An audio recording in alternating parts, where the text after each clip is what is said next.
sa bawat bata, ang paaralan ay sandigan at tahanan ng kaligtasan, kasama ang mga batas na nagproprotekta at alituntunin na nagbabantay.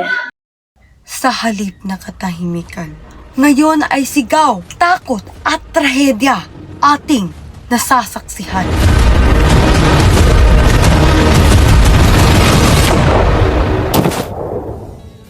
Hindi pa huli.